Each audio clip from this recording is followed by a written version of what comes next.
नमस्कार, स्वागत है आप सभी का खास पेशकश में। मैं हूं आपके साथ मनु तेवतिया। सीबीआई जल्द ही महंत नरेंद्र गिरी की मौत मिस्ट्री से पर्दा उठा सकती है। पहले हरिद्वार में 16 घंटे की जांच के दौरान आरोपी आनंद गिरी से 7.5 घंटे पूछताछ और फिर प्रयागराज में तीनों आरोपी से आमने सामने बैठाकर पूछताछ के बाद सीबीआई खुलासे के करीब पहुंच गई है। यानी आनंद गिरी का जो लैपटॉप सीबीआई के हाथ लगा है, माना जा रहा है कि उसी लैपटॉप में महंत की मौत का सच छिपा है।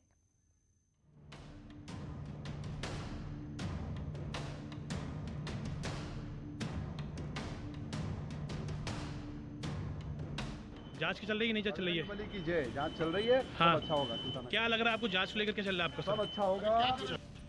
हरिद्वार से 7.5 घंटे की पूछताछ के बाद महंत नरेंद्र गिरी की मौत मिस्ट्री के आरोपी आनंद गिरी को लेकर सीबीआई प्रयागराज पहुंची।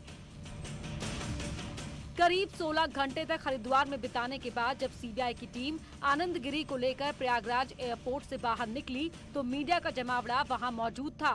जब मीडिया ने उनसे पूछा महाराज जी की जांच में क्या निकला, तो आनंद गिरी विक्ट्री साइन और चेहरे पर विजयी मुस्कान के साथ बोले, सब अच्छा होगा। जांच की चल रही है, नहीं चल रही है? बली की जय, जांच चल रही है। हाँ। सब अच्छा होगा। क्या लग रहा है आपको, जांच को लेकर क्या चल रहा है आपका? सब अच्छा होगा। हालांकि सीबीआई की टीम ने उन्हें मीडिया से बात करने की इजाजत नहीं दी। एयरपोर्ट से आनंद गिरी को कड़ी सुरक्षा के बीच पुलिस लाइन लाया गया। वहीं महंत नरेंद्र गिरी केस में दूसरे आरोपी और हनुमान मंदिर के पुजारी आद्य प्रसाद तिवारी और उनके बेटे संदीप तिवारी से पुलिस लाइन के गेस्ट हाउस में सीबीआई ने पूरा दिन पूछताछ की। सीबीआई के पास अब रिमांड के 4 दिन ही और बचे हैं। इस दौरान सीबीआई आरोपियों की निशानदेही पर प्रयागराज के अलग अलग जगहों पर उन्हें लेकर जा सकती है, जिसमें मठ बागम्बरी गद्दी, बड़े हनुमान मंदिर और आद्य प्रसाद तिवारी का घर भी शामिल है। हरिद्वार से लौटने के बाद सीबीआई टीम ने आनंद गिरी से आद्य और संदीप तिवारी के सामने भी पूछताछ की।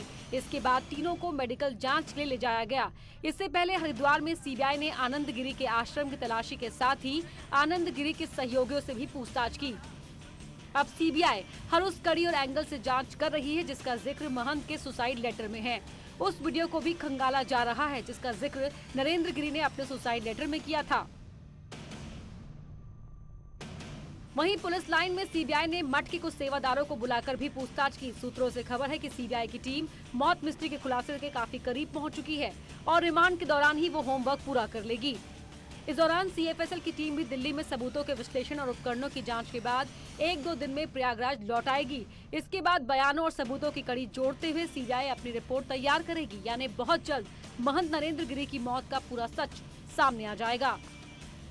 इसके साथ ही साथ कल भी सीबीआई की ये जांच इसी तरह से जारी रहेगी और सीबीआई इन आरोपियों को लेकर मठ जा सकती है। इसके साथ साथ बड़े हनुमान मंदिर भी जा सकती है और जो यहाँ पर सीएफएसएल की रिपोर्ट आएगी उस रिपोर्ट के आधार पर आगे सीबीआई कड़ियों को जोड़ते हुए अब इस पूरे मामले में चार्जशीट दाखिल करेगी ताकि इस पूरे मामले का खुलासा हो सके और आप आरोपियों को जेल की सलाखों के पीछे भेजा जा सके।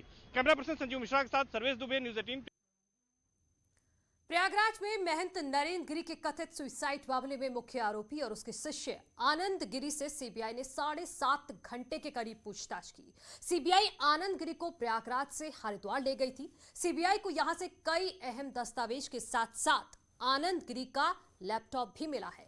आशंका जताई जा रही है कि इसी लैपटॉप में महंत की मौत से जुड़े कई सबूत बंद हैं। जांच के दौरान न्यूज़ 18 की टीम पूरी रात आश्रम के बाहर मौजूद रही।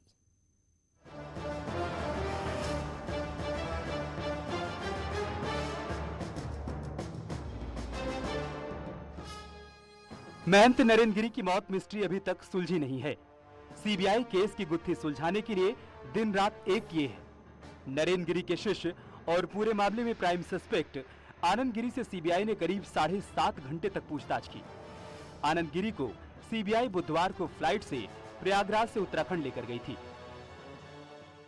20 सितंबर को महंत नरेंद्र गिरी की कथित आत्महत्या के सुसाइड नोट पर महंत आनंद गिरी का नाम दर्ज होने के बाद 9 दिनों में सीबीआई की टीम उत्तराखंड के हरिद्वार पहुंची, जहां टीम ने आनंद गिरी के साथ उनके नवनिर्माणाधीन आश्रम को भी खंगाला। बुधवार को सीबीआई की 8 लोगों की टीम प्रयागराज से शाम 6 बजे देहरादून एयरपोर्ट पहुंची, जिसके बाद टीम हरिद्वार में आनंद गिरी के निर्माणाधीन आश्रम पहुंची, जहां सीबीआई ने आनंद गिरी के कुछ साथियों को बुलाकर उनसे पूछताछ की। जिन 3 लोगों से सीबीआई ने पूछताछ की, उनमें एक मोबाइल शोरूम का मालिक था, जिसे आनंद गिरी का दोस्त बताया जा रहा है। बाकी 2 और सहयोगियों से उनकी भूमिका पर सवाल पूछे गए। सीबीआई की टीम आनंद गिरी को इसी नवनिर्माणाधीन आश्रम जो कि आनंद गिरी का यहाँ पे बन रहा था उसी में लेके आई थी, क्योंकि HRDA Haridwar Roorkee development authority ने इस आश्रम को सील किया था। इस आश्रम की सीलिंग कल रात को खोली गई है। सीबीआई की टीम ने करीब 7.5 घंटे इस आश्रम के अंदर गुजारे हैं, जहां सीबीआई की टीम को एक लैपटॉप आनंद गिरी का जो बताया जा रहा है, साथ ही आनंद गिरी के से जुड़े लोगों को भी सीबीआई की टीम ने पूछताछ के लिए इस आश्रम में बुलाया था। सीबीआई की टीम रात के करीब 3 बजे आनंद गिरी के आश्रम से निकली। यहां सीबीआई के हाथ आनंद गिरी का लैपटॉप लग गया। उसके बाद सीबीआई के हाथ कुछ अहम दस्तावेज भी लगे। माना जा रहा है कि नरेंद्र गिरी ने सुसाइड लेटर में जिस वीडियो का जिक्र किया था, वो वीडियो भी इस लैपटॉप में हो सकता है। सीबीआई ने हरिद्वार में अलग अलग जगहों पर करीब 6 लोगों से पूछताछ की, जो आनंद गिरी के संपर्क में थे। करीब 7.5 घंटे से सीबीआई की टीम निर्माणाधीन जो आनंद गिरी का जो ये आश्रम है वहाँ थी, और अब सीबीआई की टीम आप देख सकते हैं कि निकल गई यहाँ से। सीबीआई की टीम आनंद गिरी को लेके निकल गई है, और बताया जा रहा है कि आज जो आने वाला जो दिन है, यानी कि जो सवेरे 7 से 8 बजे के बाद सीबीआई की टीम फिर कुछ और जो ठिकाने हैं जहाँ आनंद गिरी गए थे कुछ समय पहले, या आनंद गिरी जिन लोगों से मिले थे उन लोगों से मुलाकात करेगी, उनसे भी पूछताछ करेगी। सीबीआई ने सुबह 7 बजे से 10 बजे तक गेस्ट की भूमिका संदिग्ध मिली तो उसके खिलाफ कानूनी कार्रवाई तो बाद में होगी, उसका तुरंत ही अखाड़े से बहिष्कार कर दिया जाएगा।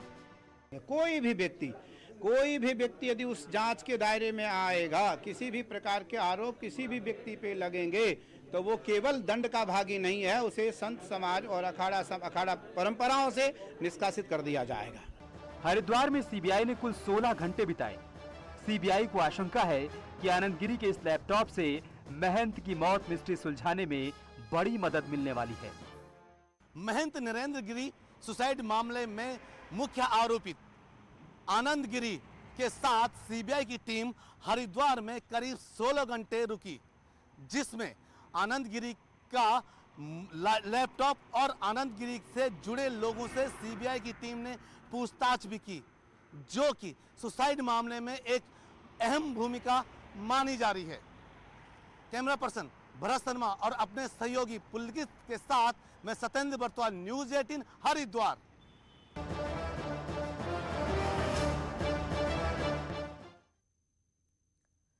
वहीं हरिद्वार में निरंजनी अखाड़े के पंचों ने बागंबरी मठ की गद्दी के उत्तराधिकारी का औपचारिक ऐलान कर दिया। महंत नरेंद्र गिरी ने सुसाइड नोट में भी अपने शिष्य बलवीर गिरी को गद्दी सौंपने की इच्छा जाहिर की थी, लेकिन बलवीर गिरी को शर्तों के साथ ये जिम्मेदारी दी जा रही है, यानी उन्हें अपनी मर्जी से मठ की संपत्ति बेचने का अधिकार नहीं होगा।